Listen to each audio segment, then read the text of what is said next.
Good morning and welcome to today's webinar. I'm Sarah Burden. I'm a WIN member and a volunteer on the WIN Marketing and Communications Committee. I'll be your host today for today's Women in Nutraceuticals webinar, Exploring Leadership Styles and Mindsets. We have some fabulous panelists lined up for you today, as you can see, and I can't wait to get started.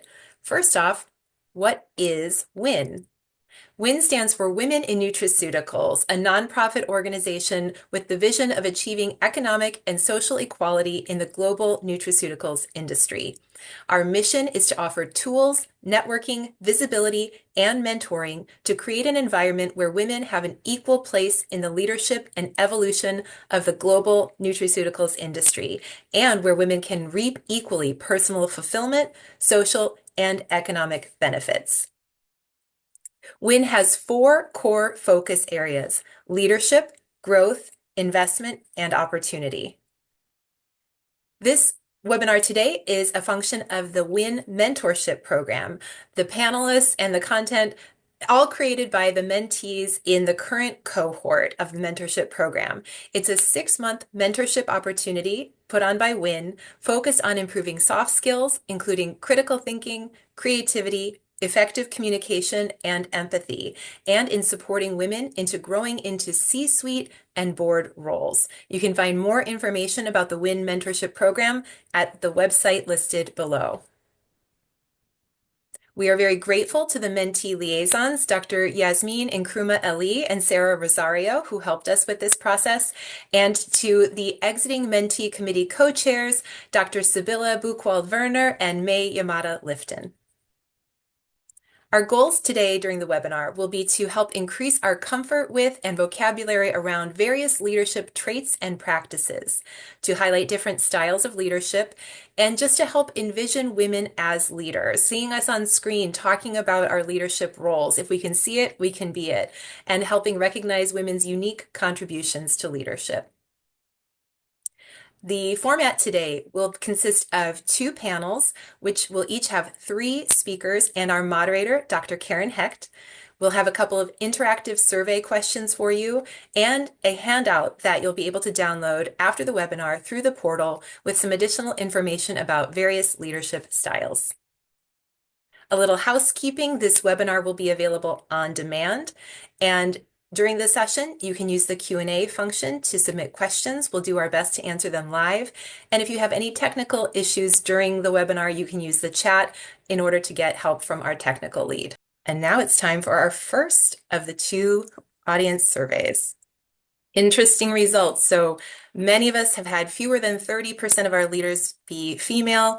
Some have had about half, and very few of us have had majority female leadership in our jobs. Very interesting. I think this is why WIN was founded. So I'm sure the speakers in our first panel today will be able to share from their own experiences about the kinds of leaders they've reported to and the kinds of leaders that they strive to be. Our moderator for both sections today is going to be Dr. Karen Hecht. Karen is the VP of Science at Asterial Incorporated, and she's the co-chair of WIN's Science Webinar Subcommittee. She is also an all-around amazing person and ally for us, providing so much support and wisdom to all the rest of the mentees during this process. She's going to be speaking with our illustrious panelists on the topic of leadership styles today. So our 3 panelists today for this first topic are Dr. Stacey C. Smith, a seasoned expert in natural and functional medicine with over 20 years of experience. Holding dual Bachelor of Science degrees and a Doctor of Chiropractic Medicine, she serves as the Marketing and Communications Manager for North America at Gnosis by Lasaf. She blends scientific research and product development with market analysis to educate and translate complex insights into clear, actionable solutions for customers, healthcare professionals, and consumers alike. Stacey is also now the co-chair of the WIN Mentorship Program Committee. We will also be hearing from Dr. Kera Nyemb-Diop, a nutrition scientist with a PhD in nutrition and over 12 years of cross-sector experience spanning consumer health, functional food, and the ingredient supplement industry. Dr. Kera brings deep scientific expertise, a passion for innovation, and a strong commitment to health equity to every role she takes on.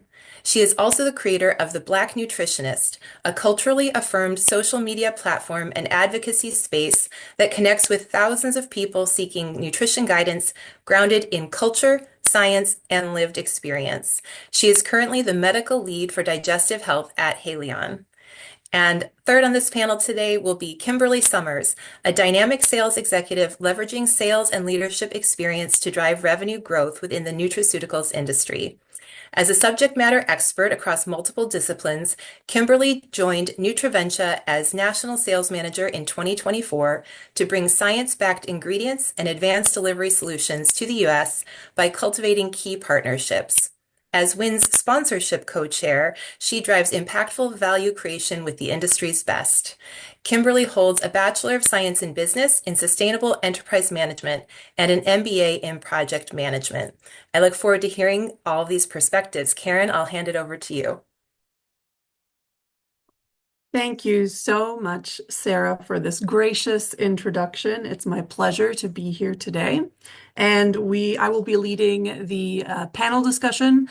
And this first segment will be about leadership styles. And since Kara wasn't able to join us live today, we were able to pre-record her segment, and we'll just load it up now and see what Kara has to say about leadership styles. Yeah. Kara, thank you so much for joining us. And our first point of discussion here is how can leaders foster equitable and inclusive practices within their teams? Yes, I'm actually reflecting on the kind of leader I want to become and what it looks like to lead, not just with expertise, but with empathy, advocacy, and also awareness of the realities people carry into the workplace. And as a Black woman in science, I can tell you from my lived experience that inclusion isn't just a value, it's an experience, and it's one that's shaped daily by leadership. And I would say the first thing I would say is to acknowledge the invisible tax and shift from support to advocacy. Because for many of us, especially those holding marginalized identity, leadership can mean carrying an invisible tax, which is the emotional, the mental weight of navigating bias, being underrepresented, or feeling you have to prove yourself in ways others may never see.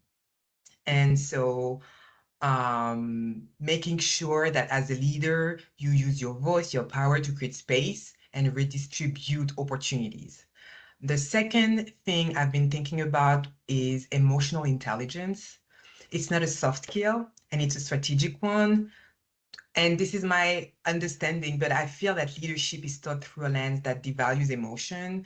It's always don't take it personally, stay neutral, focus on results. But, nothing is really neutral. And I feel like emotional intelligence is a core leadership skills. And leaders who can, attune and understand their team's reality, who can recognize burnout, who can create safety and trust, and drive through engagement are really building cultures where people actually want to stay and contribute. The third one is my understanding is inclusion shows up in communication, not just in vision statement. And so equity is not about who is hired, it's also how information flows, who is in the loop, whose feedback is taken seriously, and who gets access to stretch opportunities.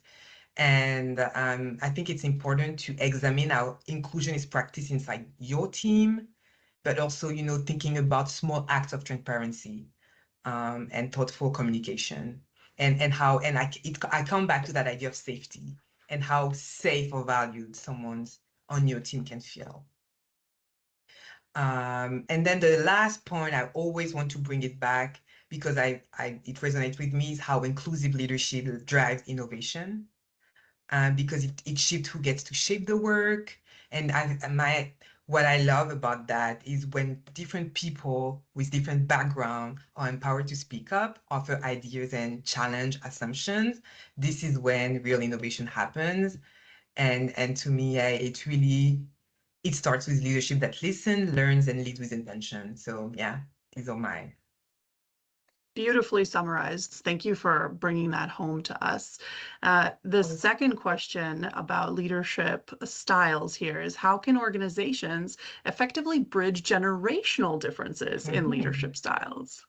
I love that question. So I'm 35 myself, so I'm considered a geriatric millennial. So I'm really in the middle between Gen Z's vision of fluid, purpose-driven work and boomers' more traditional ideas of leadership and legacy. So I feel like I'm in the conversation, not just observing it. Um, I think we have a different relationship with work, and that's okay. And there's often a quite tension between generations. Some of us see work as part of who, who we are, and that's not wrong, it's just different. But often, the dominant leadership culture still reflects Gen X or boomers' value, long hours, loyalty, being visible in the right rooms. And so that's something I've noticed. What does it take to grow here? I ask this question myself. And it's not necessarily in my organization, but across companies I've worked, I've worked to, I've noticed something. The answer I hear often center visibility, presence, how people perceive you.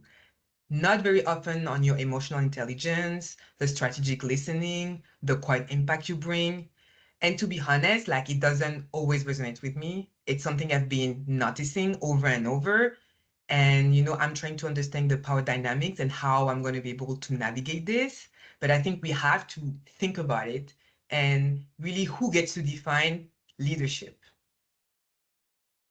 Interesting Um, question. and I also wanted to bring up, because it's something that was brought up to me, I work in 4 different companies since I got my PhD in nutrition. And I would like to say that loyalty looks different across generation. For many millennials and Gen Z professional, loyalty isn't about staying at one company for 15 years. It's about staying connected to your mission, your impact, your growth. And that doesn't mean we're disloyal. It means we are just redefining where we place our purpose.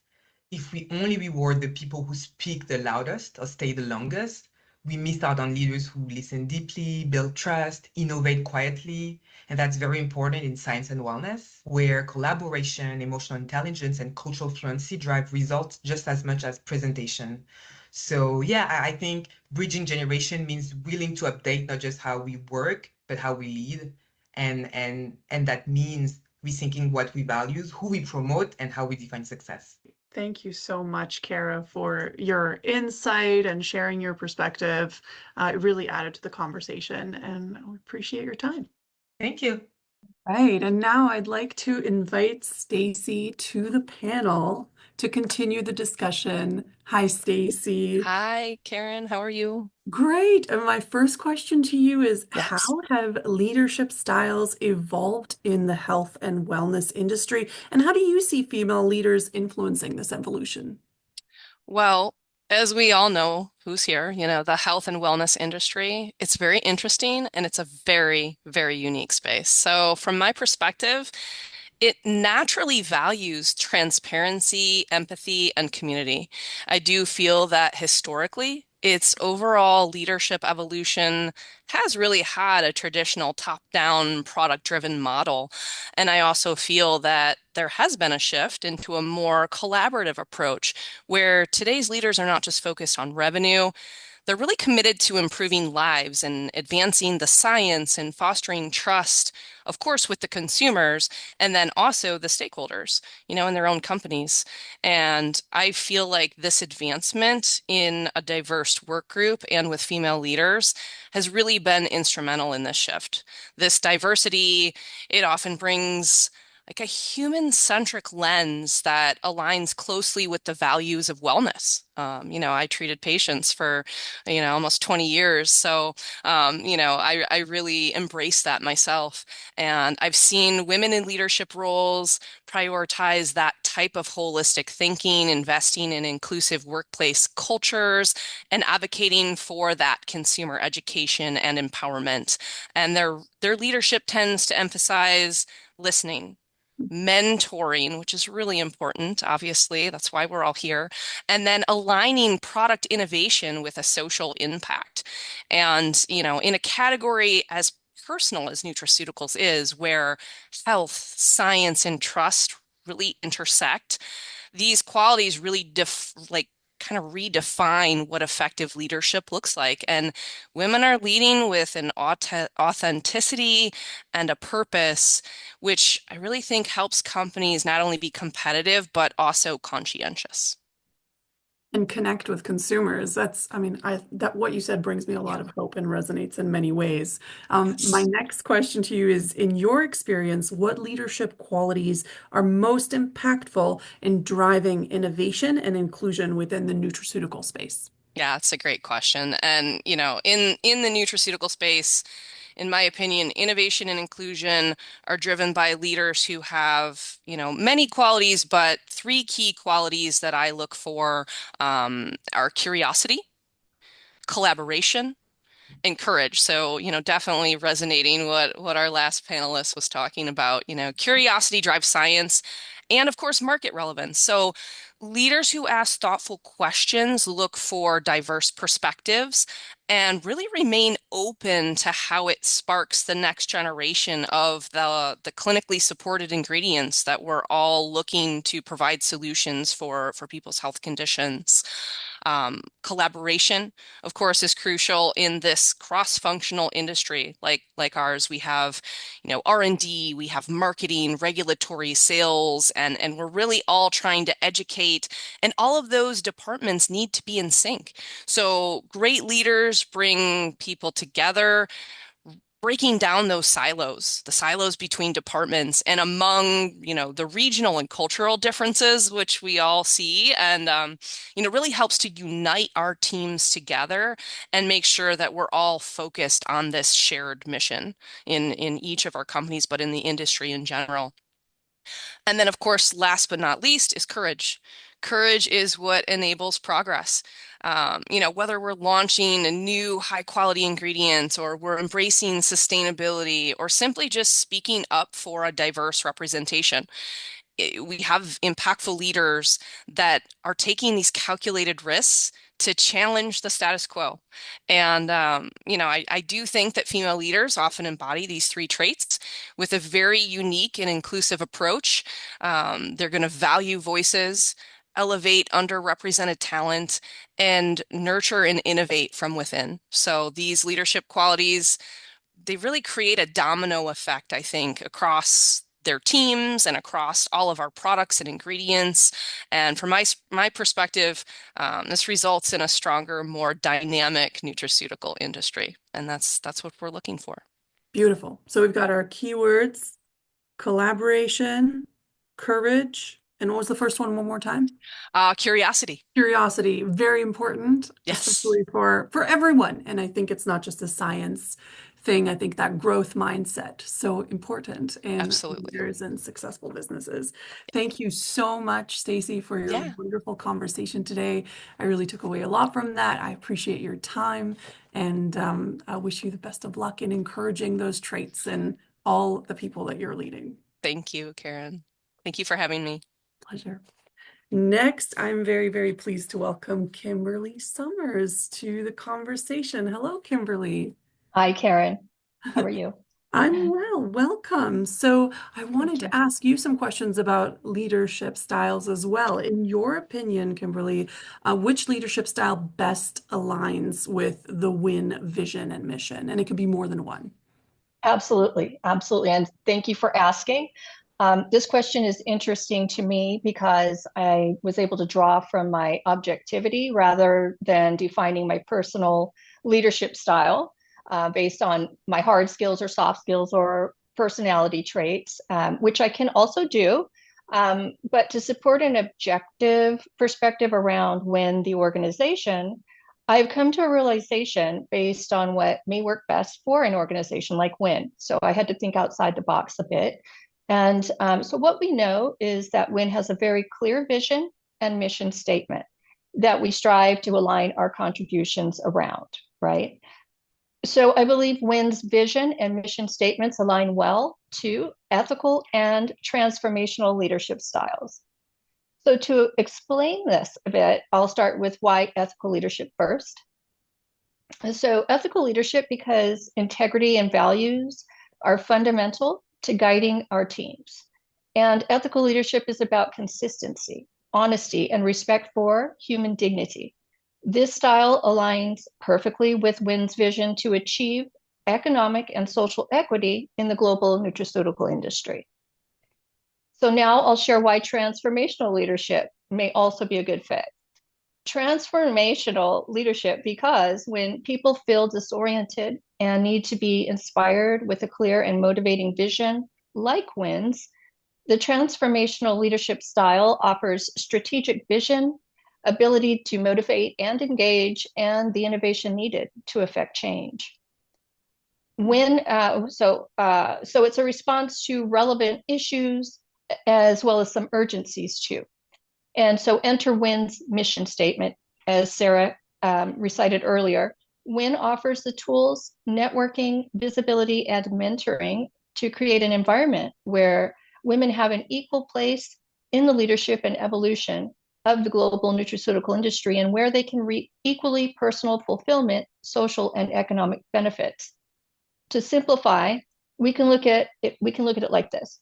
WIN vision is paired with its mission. Therefore, they act as reinforcements to each other in this feedback loop. So if we similarly marry ethical and transformational leadership styles, we're value creating a safe passage for the best possible outcomes. That is to improve the life condition of as many people as possible by ensuring equal representation of women in executive leadership roles. That's my answer. Said. Thank That's you. a great answer. So ethical and transformational leadership, which Absolutely. into, love that. My second question for you is, what aspect of these styles are foundational or essential to being a success? Absolutely right. You have a target, you have to chip away at this block, right? So how do you go about doing that? Well, working with my mentor, who's also a professional coach, I've been very fortunate to have had a wonderful dialogue with her about exactly this. What is essential? Recently, we discussed trust as the foundation of any leadership, and she's absolutely right. Trust is a structural element for a growth framework. Francesca reminds me of my lifelong Buddhist mentor and sensei, as they've both taught me that leadership emerges when we empower others and when there's trust. We've been reflecting on how to become timeless leaders, and I've received her excellent guidance to stay humble and remember that great leaders always manage people who are more skilled than they are. She and I absolutely agree that as leaders, we're managers of talent and potential, which must then be channeled into excellence. So as an olive branch and pro tip to everyone joining today, and to my co-mentees, of course, we have to remember something very important before we can help others. We mustn't forget ourselves. And this means that we have to do the important shadow work. We must firmly establish trust and confidence in ourselves. And so our daily practice basically needs to include as a primary aspect consistent efforts to overcome self-doubt, negative self-talk, and imposter syndrome. I make a vow every day to manifest this in my life, that I may truly convey trust and empower others for success. And I love being in the empowerment business. I'm very fortunate to have worked with the WIN mentor, who's encouraged me to be more so than to do. I had recently taken an assessment and discovered that I'm an accidental diminisher because I've always been very task-oriented. And I have a comms plan for just about everything. And you can ask anybody who knows me. Yet it seems the finesse that I needed is all about just being, practicing self-acceptance, developing my confidence in me, not just my work results, will definitely be my new guiding force to help me personally command the room or to tap into another essential trait like gravitas. So yes, it's all about being and trust. That's my answer. Well said. Beautiful comments there, and interesting to think about how sometimes our intention and our actions may not align, and that's why self-awareness is so important for growth. I love what you said about growth framework and trust being a structural element for that. Oh, Thank you. My wonderful food pleasure, for Kara. thought. Thank you so much, Kimberly, for contributing your insights to this conversation today. It It's was my honor. Thank you. very well received. Thank you. All right, and this then concludes our first panel discussion. We have two, and I will hand it back to Sarah, our wonderful Mistress of Ceremonies. Thanks, Karen. If you guys are like me, you were taking ample notes, so many pearls of wisdom shared by those first three panelists. It's so valuable to reflect on our own individual leadership styles, the kinds of leaders we want to be, and the kinds of leaders we might personally thrive under. Thank you so much to our first three speakers. So we've been thinking about leadership styles. Let's also take some time to consider our leadership mindset, the set of beliefs that we hold that shapes how we impact and influence others. Our thoughts, our motivations, and our experiences are all molded by our mindset. We heard that reflected in some of the things the first speaker shared. We can become more effective leaders by intentionally cultivating our own leadership mindset. And so now it's time for poll number 2.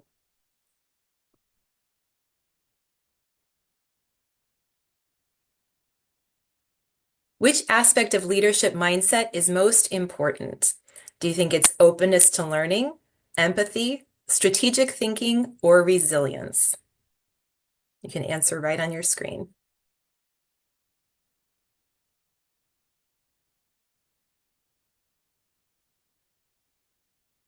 Hard to pick, so many good ones.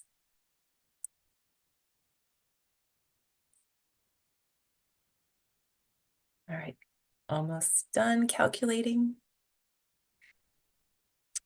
And it looks like empathy has been voted as the top aspect of leadership mindset that we find most important. Very cool to see.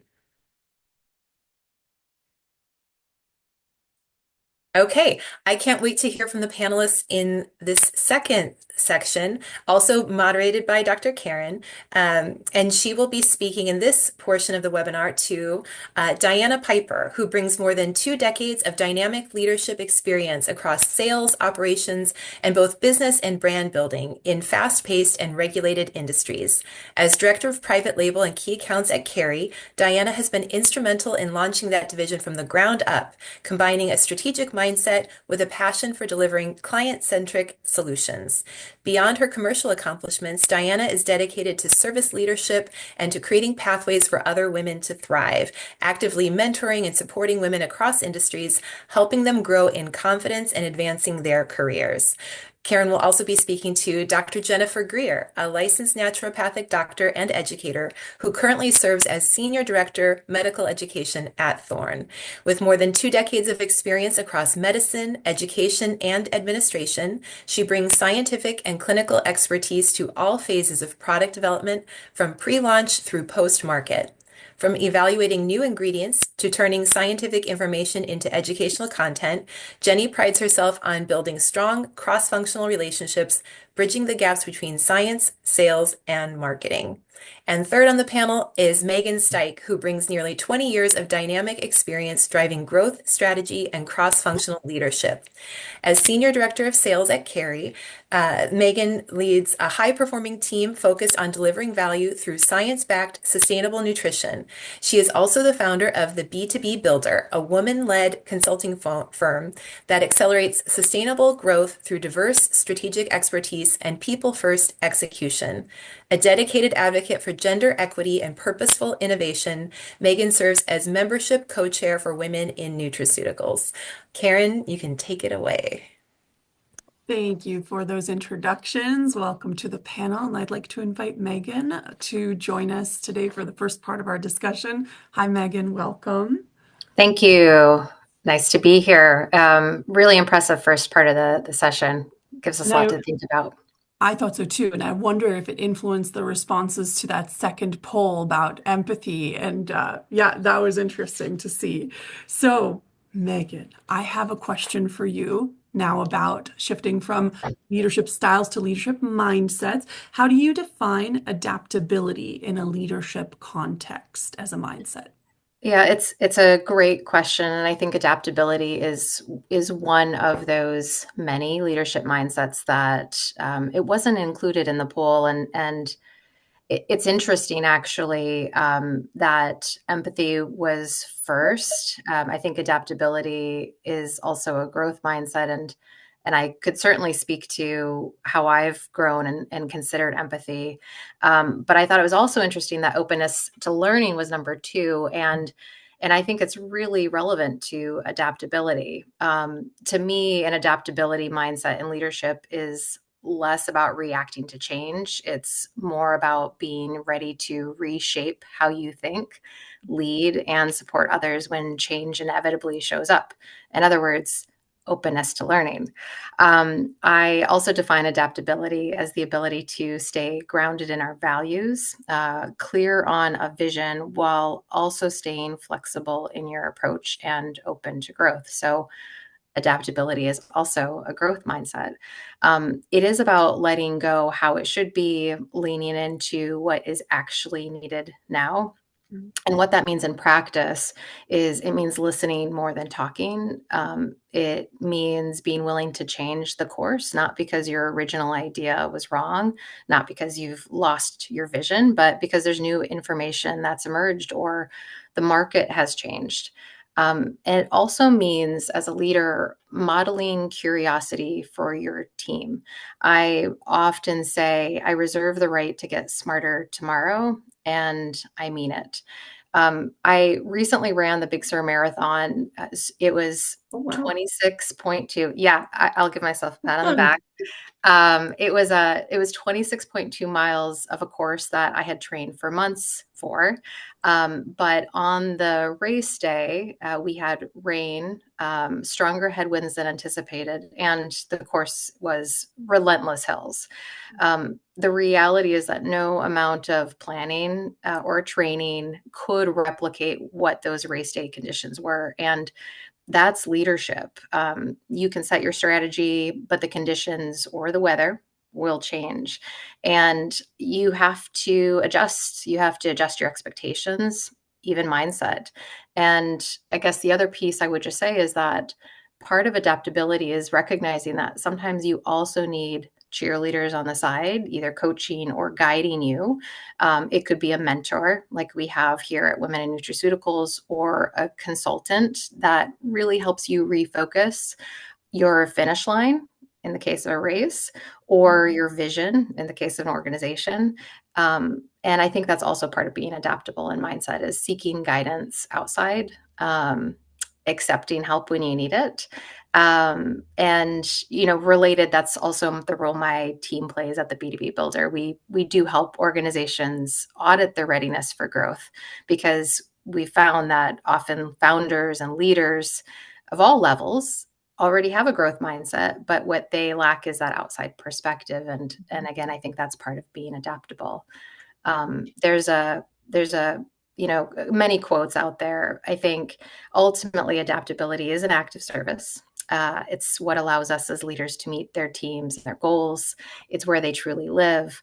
And John Maxwell, who has written many books, has a quote that says, "Change is inevitable, but growth is optional." And I think adaptability is choosing growth intentionally with eyes wide open and being open to learning and guidance from others. So well said. Thank you. I do have a follow-up question. You already did give us an example, but maybe you can provide a specific example of a time when you had to adapt your own leadership mindset to navigate through uncertainty and change. I think there's so much uncertainty in the world right now. I think there's many of us that are adapting to, here in North America, the tariffs that are incurring and now starting to expand globally. Being conscious of those pain points, cost impacts, but not losing sight of the opportunities to innovate, or make great products for people and planet. But one of the most formative experiences for me was leading an international sales team through a post-acquisition integration. On paper, it looked like a role expansion for me. It was new markets, new product lines, new team members. But the reality is it required a complete shift in how I led and the scope of my leadership role. We were integrating two companies, completely different cultures, different business models, different leadership expectations. I think a lot of people can probably relate to that in the industry. There's been a lot of acquisition and growth. But this acquisition also brought new partnerships, products, and a leadership team, including a new CEO as well. And we had a formal project manager overseeing the timelines and the deliverables. But what was missing, and I didn't see it initially, was some of that people integration, and not just people integration on my team, but broadly across the organization. I had to shift my mindset and scope from just managing sales strategy, which I've done and done very successfully. But I had to expand that to evaluating the people capabilities, both of the current team and the incoming team, aligning those functions, re-educating and educating in some case for the first time our parent company, which was really needed to succeed. And there were surprises, as any, in any acquisition, there's gaps in due diligence. There were some quality issues. There was scalability challenges. It wasn't just about activating a go-to market plan. It was about rethinking the entire ecosystem. And I realized to succeed, I needed to lead beyond my team, pulling in operations, marketing, executive leadership into that strategy, rethinking about roles and what they were today and what they could be for the future for growth as a collective team instead of two separate. And I had to communicate constantly. But most importantly, I had to stay grounded in that bigger vision while adapting every step of the way. In the end, I was able to grow the business with the team more than 20% in a year. And that was during the global pandemic. Oh my goodness. Another success. Thank you.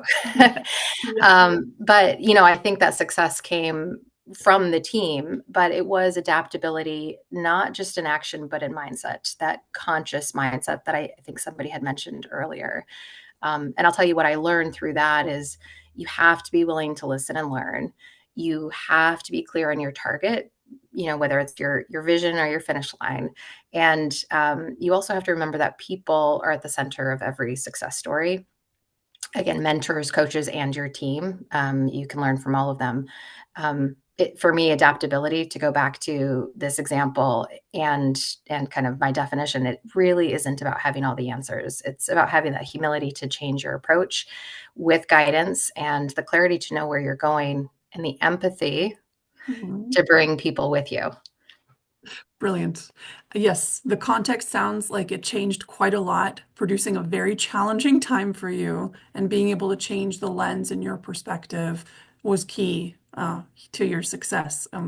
Kudos to you for managing that. So with such awareness and alacrity, that's quite impressive. Thank you for your discussion today, Mehgan. It was really insightful and interesting, a good view into some practical issues that you faced in the real world in this industry. So thank you for sharing that with us. Thank you for allowing me some time. Oh, my pleasure.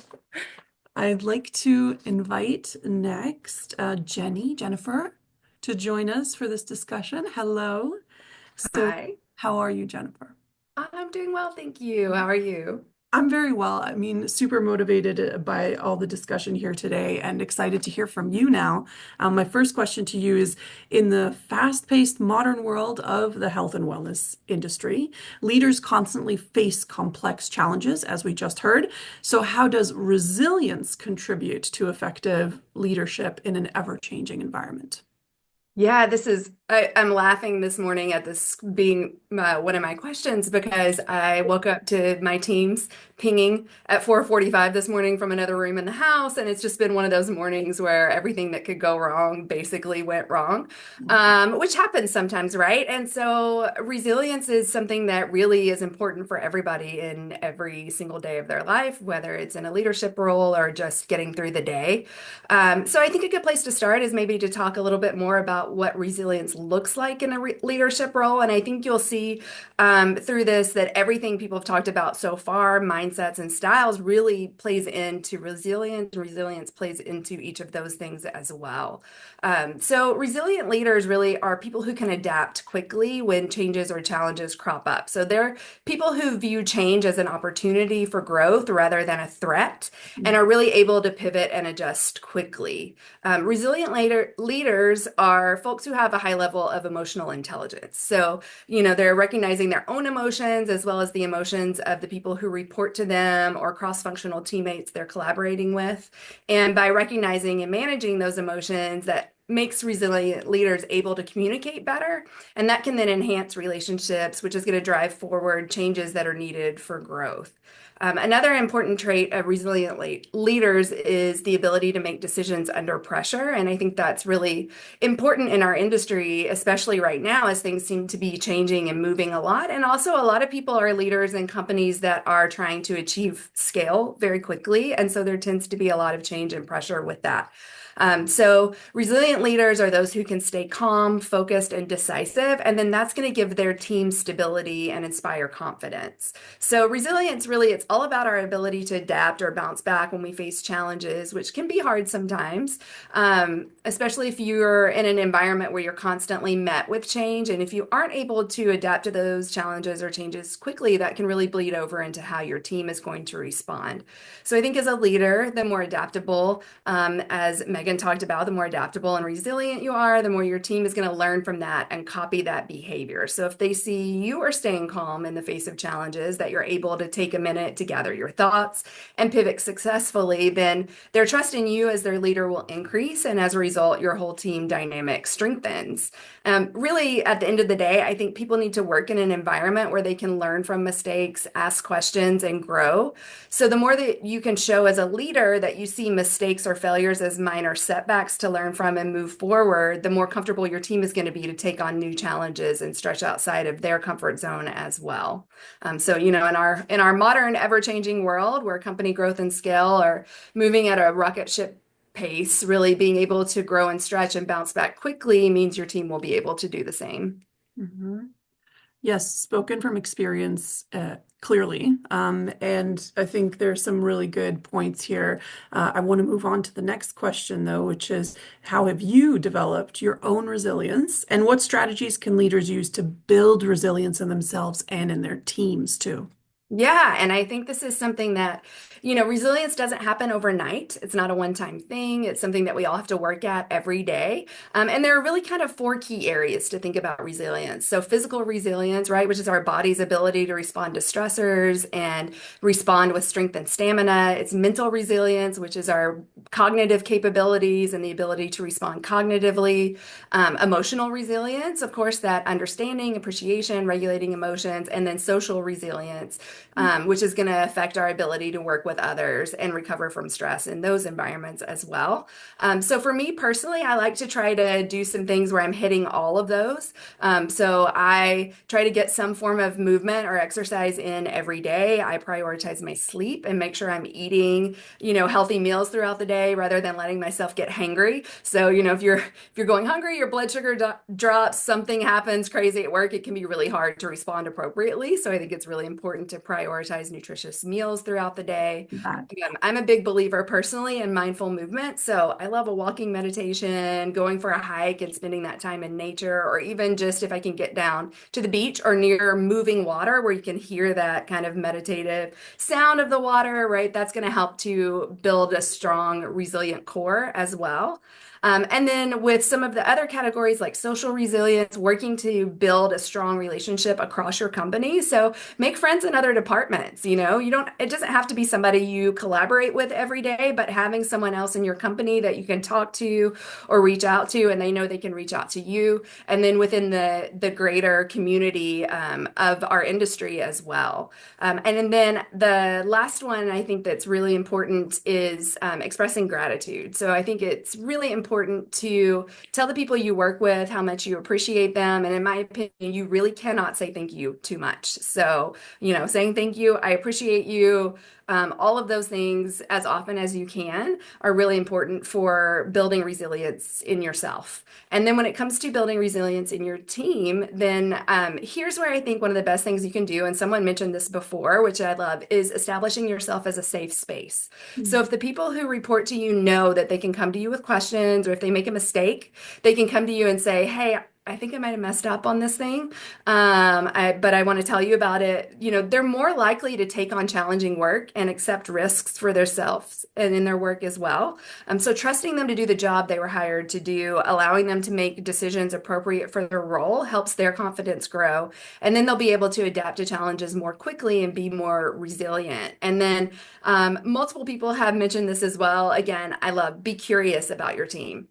You know, what's happening in their lives outside of work. If you've got a high performer on your team and all of a sudden you're like, gosh, it really seems like they're dropping a lot of balls, but you know, stop yourself and ask, is there something going on in their life that I might not know about? This is somebody who doesn't drop balls. So if suddenly there's, you know, things are not happening, they're not working in the way that they normally do, you can approach them with kindness and curiosity, you know, being open to receive any feedback that they may have for you as well. So I think the key for establishing resilient teams is really growing trust and asking them how they like to receive feedback, understanding and matching their individual needs, letting them know they can give you feedback in return, letting them see how you respond to mistakes and failures. So, you know, if you're having a mistake or a bad day, take responsibility for those things, offer a sincere apology, and just create yourself as a safe channel that they know they can come to you whenever they need something. That makes a lot of sense. And I think sometimes those high performers can have a little bit more difficulty coming to their supervisor because they don't want to be maybe perceived as having disappointed or underachieved. Yeah. And so making sure that you communicate often that, you know, you could come to me, you know, I will help you solve this. Don't be afraid to talk to me about these things is something you want to establish. So those are great insights all, Jennifer. Thank you so much for taking the time to share your experience and insights with us. I really enjoyed being your moderator today. And thank you for having me. and I thank you again for being here. Yes, great. Thank you. Next, I'm very happy to welcome Diana Pyper to the stage, the virtual stage. Diana. There Oh, you sorry. are. Can you hear me Hello. now? Yes, I can hear you. I could see you, and it's so Perfect. Diana, I have a question for you, which is, can strategic thinking, which we've heard a little bit about already, is that something that can be learned, do you think, or is it an innate skill? That's such a good question. I absolutely believe that strategic thinking can be developed. Of course, we come across people in our lives who naturally can come to solutions very, very easily. And they're able to analyze a lot of different moving parts very quickly and come to a solution. Sometimes I'm a few steps behind. I'm like, oh, okay, there it is. That's where they came from. But I do believe that it's a muscle in essence that you can exercise and grow. Personally, I feel like having really great mentors around you, which you can see are here at WIN, and analyzing real world challenges or daily challenges that you go through always and looking through those steps and finding those solutions in your mind can help grow that.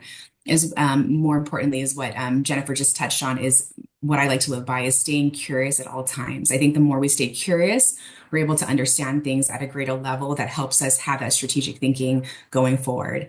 Growing up, I give an example of I was raised in a household of entrepreneurs. One of my family owned a company that was a headhunting company, and they placed biomedical engineers in companies like GE and Siemens Medical. And I remember there's discussions that we would have at the dinner table where there was these problems that the companies was having, whether it's retaining, you know, very good staff or having staff that can actually complete tasks when they're on a hand. And my parents would ask me questions about that and how they could position themselves as a company to be able to be solutions to that. And I think just being able to think critically in those moments and have those discussions and look for those moments to have those discussions with like mentors or people who understand things further, it can help develop in essence that strategic thinking muscle. And so especially when in new career paths, I think we've touched on this too, is this industry is very dynamic. And so as I move career paths too, I love to meet with the executives, understand really what is our goal in end, right? What is our foresight to this, whether it's a 1 year to 2 year goal or it's the 3 year challenge of what we're trying to attain. it's always good to have some kind of end goal in mind, to be able to strategically think and build up that process. So once I understand that, then I can drive a process and a solid foundation for our team to work towards those goals. And I think that's very, very important. Having those right processes, the correct resources, as well as the supports that are identified that are needed to reach those goals, it can help that process of strategic thinking. I think it also, strategic thinking thrives on perspective, as we've discussed too today, of making sure that we understand multiple different perspectives. I felt like when I first entered the industry, I was new to it. My background was mostly in business operations and working with kind of smaller companies and building them up and then having them sell them. And so being able to work in the contract manufacturing space as my first insight into the supplement division was very interesting. Every day I felt like it was being on the show How It's Made. I'm not sure if you're familiar with that.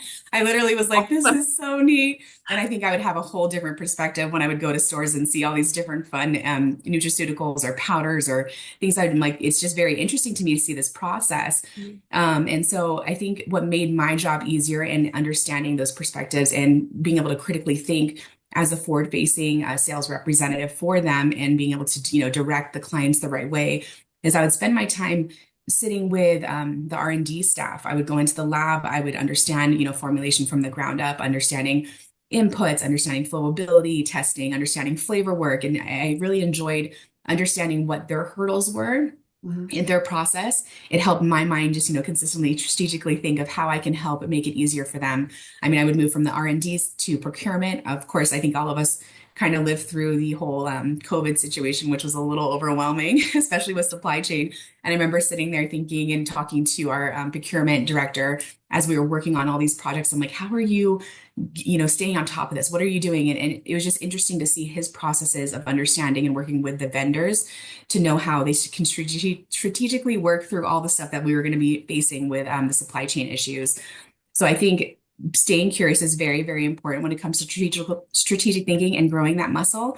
And then also creates, and in the end, synergy across the entire division when you're always strategically thinking and being that example to others. Beautiful. And I just want to add that flexing that muscle helps grow that muscle. So just practice, even if you're not Yes, at it yet. Yeah. 100%. So really briefly, how does strategic thinking contribute to effective leadership in your mind? I think it doesn't only just contribute, it's very critical to effective leadership. I think it's a skill that anyone in a leadership role has to be, like you said, flexing and working at all times. I think that it's a part of the growth mindset. I think that if we as leaders are not consistently learning, we're not growing and we're not being a good example to our team. And so strategic thinking in my mind connects basically, the planning of understanding the foundation of what we're trying to go towards, to moving it to action steps, and then to a vision as a whole to create that synergy to move forward to it. And so first, yes, it inspires, in my opinion, teams to be able to catch a vision, understand the end goal, and move forward and walk them through those steps of getting there. I think, as I talked about with COVID, it creates clarity in times of uncertainty. When we have issues with supply chain, when we have issues with moving up launches, when we have issues with, testing not coming out on certain raw ingredients, in those times of uncertainty, we have a common end goal and we're able to strategically think through that process and continue to work towards that goal as a team. And I think that in the end too, thirdly, it drives like long-term impact for the division. So you're basically teaching them to consistently work that muscle and use strategic thinking. So we're always looking for end solutions always. And so I think that, again, once you create or you take all of those three key things of inspiring, creating clarity, and focusing on long-term impact by flexing that strategic thinking muscle, then you create synergy and something just powerful happens where everyone's working towards that common goal. And as a leader, it's a beautiful thing to see in essence, because it's just like a small seed to plant, but it makes like life so much easier, especially in this process that we're going through. An example I like to give is before I went into working in the supplement space, I worked with kids with disabilities for a company. And I remember I started off just working with their day programs, very new to it, and helping fix the organization, make sure the staff had what they needed to have on hand, and work through any issues that they were currently facing, to be able to provide really good services to these wonderful children that we were working with. And I think as I was going through that whole process and understanding how to analyze and have empathy and connect with all of from our staff, from our parents to the state, it was a big gap that I had to bridge to be able to get there. And as I progressed in that career, I will never forget being promoted and having to go sit in front of the state last minute, looking at some pretty bad scores that had been developed over the past 15 years. Walked into a meeting where they really just didn't want to talk to us. And it was very, I think we talked about earlier, like imposter syndrome and feeling just so down on yourself and wondering if you're the one who can actually move this needle and fix these scores. But I remember leaving that meeting and they basically said, if you guys don't pass these scores in, 6 months, we're going to basically shut down the company, which was wild for me. And so in that moment, I remember, again, imposter syndrome, a little bit angry, not knowing what to do. And then I took a deep breath and said, okay, let me look at what's happening here. Let me look at all the different levels. We had residential homes, day programs. We had, We also had summer programs. I just all these different programs across the state of Utah. And we were over a couple hundred clients, and then we had a couple hundred staff helping them. And so I had to really pivot and think critically of how to inspire my team to get there. And I think some of the main points that people touched on, one of my biggest things is I initially went and became a servant leader. I went into all those individual departments, all those different homes, and said, okay, what are your hurdles? Why are you guys getting these scores? How can we work together and provide those solutions? And giving them that vision of catching of, we don't want to displace these children, right? If we fail this score, we're going to displace a whole bunch of people. And that, it drove a lot of empathy and connection to all of us synergistically. And so I think in the end, it was kind of wild. We went through probably about 6 months of a lot of work. We had so many different things to create and processes to create and ways to be able to effectively make a change in this organization. And it took a lot of inspiring the team, again, clarity, and then really getting everyone synergistically working. It was amazing 6 months later to walk into a totally different meeting where all of a sudden we're getting an award and they're asking us how we can continue on and how we can actually be that example. It was really the craziest thing. And of course, it makes me tear up to think about it too, thinking back, because these people are such incredible individuals who serve these children and these young adults, but also the fact that they are just such good humans as well. And to be able to drive that impact by synergy and then critical thinking, really getting people to understand where our end goal is, that to me is very effective leadership. And that's how you can actually make movement and make big change. Oh my gosh, Diana, I could listen to this for hours more, and I may find you at a trade show at some point and ask you. Thank you for sharing your personal experiences of challenges, growth, and overcoming those challenges with empathy, resilience, and strategic thinking and adaptability, and bringing the team along with it. It was really wonderful to hear your story. Thank you. Yes, thanks for having me here today. Pleasure. And now I'm going to pass it back to our Mistress of Ceremonies to wrap it up, Sarah. Thank you so much, Karen, our excellent moderator, and all of our wonderful speakers today. There were so many interesting, insightful perspectives. I'm sure it was valuable for everyone. If you are interested in becoming a mentor or being mentored yourself, you can learn more on the Women in Nutraceuticals website. We are excited to welcome 2 new co-chairs to that committee, Stacey Smith, whom we heard from today, and Gina Benninger. We want to give a special thank you to our Platinum Plus sponsor, Informa, who provides such incredible support to WIN as an organization. We'd also like to thank all of our gold sponsors, our silver sponsors. We almost don't have enough room for all of these wonderful supporters, and all of our partners. Thank you. I hope that you are already following WIN on social media so that you can find new opportunities to learn and grow and connect. And I really hope that you're already a WIN member, but if you're not, here's your chance. You can scan the QR code. It'll take you to the womeninnutraceuticals.org website, and you can become a member. Absolutely, hands down, the best ROI of any membership I have. It's been wonderful for me personally and professionally, so I hope you join too. Thank you so much for attending today. It's been our pleasure, and we look forward to seeing you at the next WIN event. Take care.